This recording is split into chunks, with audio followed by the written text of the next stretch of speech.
things like that. Another thing that I think is really important is always integrating some of the very basics of art into the curriculum so that they have a foundation with which to do a number of different things. So I'm going to look to see if I can find this example that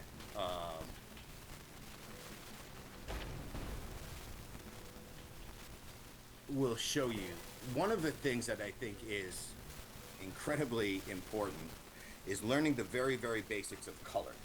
Now, how many people here have taught, like, know, yellow and blue make green and that sort of thing? I worked with a number of teachers, for example, who didn't necessarily know some of the basic ideas of color theory. And,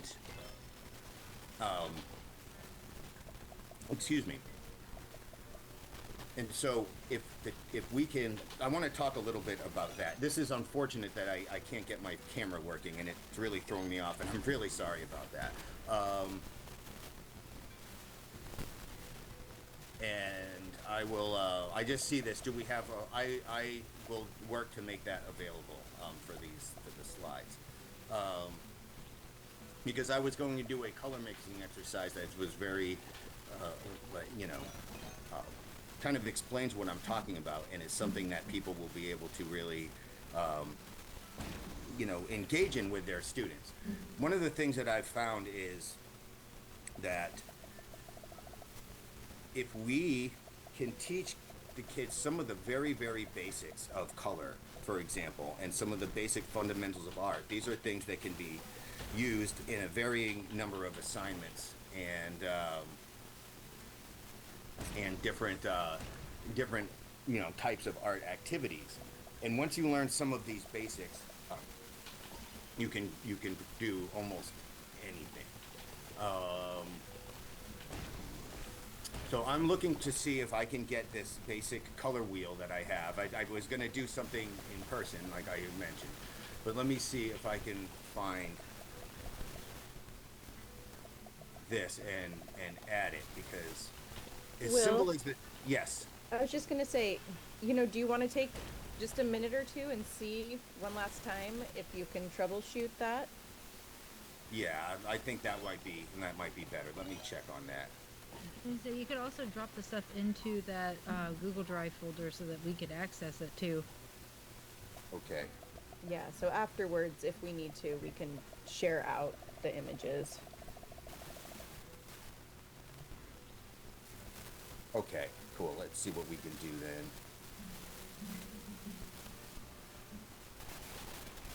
All right. Let me try to get out of here one more time and come in.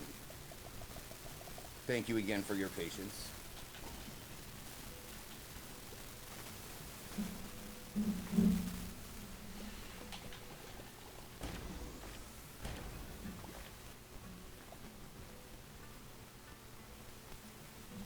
Will, do you have a slideshow that you're working from? He got out and he's going to come back in, I think. Oh, he did? Okay, I Yeah. apologize.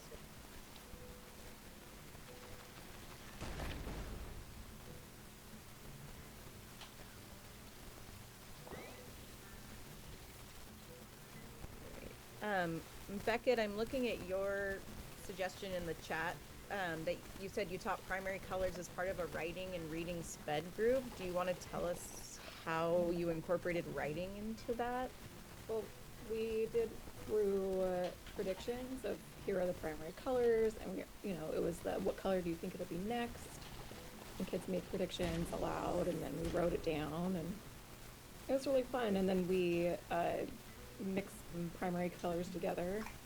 Uh, we did it with diluted paint and water, so it would mix a little differently. And then we Oh, also cool. did it with crayons, and they don't mix as well, but they mix okay. Sounds fun. It was pretty fun.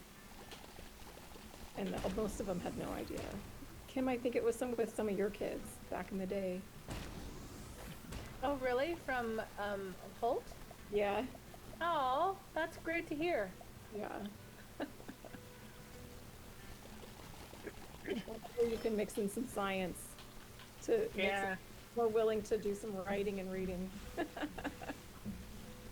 Yeah, Beckett, I can ditto you. I think anytime kids are allowed to do hands-on and art, you know, allows hands-on, and you can weave it into any subject, Yeah, I you kind of know. science a bit too. But you're right, science Honestly, yeah. is really easy. I can still remember, like, I think it was when I was in first grade, I made a paper mache globe, and you know, we had to put all the continents on it, and that's such a great, learning activity. Yeah. And it stuck with me from, when I was 6. you know? Sure. But All you're right, right, it's the sometimes I think everybody is so it's the prep and all that. Okay, sorry, I'll be quiet. No, you're fine. Oh, it still didn't work. Oh, this is...